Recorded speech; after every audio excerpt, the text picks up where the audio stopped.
দেখো তোমরা অঙ্কটা দেখো, খুব ভালো করতে হবে। তাহলে B/A আমাদের কত আছে, 3/4। ঠিক আছে, আমরা যদি 5 বছর আগে বিয়ের বয়স যদি আমরা 3x ধরি, আর 4 বছর পরে যদি আমরা এর বয়স হচ্ছে 4x ধরি, বর্তমান বয়স বের করতে গেলে, ঠিক আছে, যেহেতু এটা 5 বছর আগের বয়স, তাহলে এর সাথে আমাদের কী করতে হবে, 5 যোগ করতে হবে। ঠিক আছে, তাহলে বিয়ের বর্তমান বয়স বেরোলো, এর এটা কি 4 বছর পরের বয়স, তাহলে এখান থেকে আমরা কী করবো, 4 বছর বিয়োগ করে দেবো, তাহলে বর্তমান বয়স বেরোলো। এবার দেখো প্রথম লাইনে কী বলেছে, যে এর বয়স বিয়ের বয়স অপেক্ষা 3 বছর কম। তার মানে কি এই দুটো ডিফারেন্স কত, 3। তাহলে দেখো এটা ডিফারেন্স করো, 3x + 5 - 4x।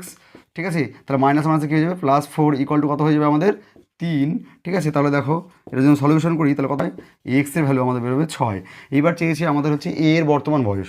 তাহলে বর্তমান বয়স মানে এখানে আমরা এক্সের ভ্যালু আমরা 6 পুট করবো। তাহলে দেখো এর ভ্যালু বর্তমান বয়স কত, 4x - 4। এখানে যদি আমরা এক্সের ভ্যালু 6 পুট করি, তাহলে 4 × 6 - 4, তার মানে হচ্ছে 20 বছর হবে কি এর বর্তমান বয়স। ঠিক আছে।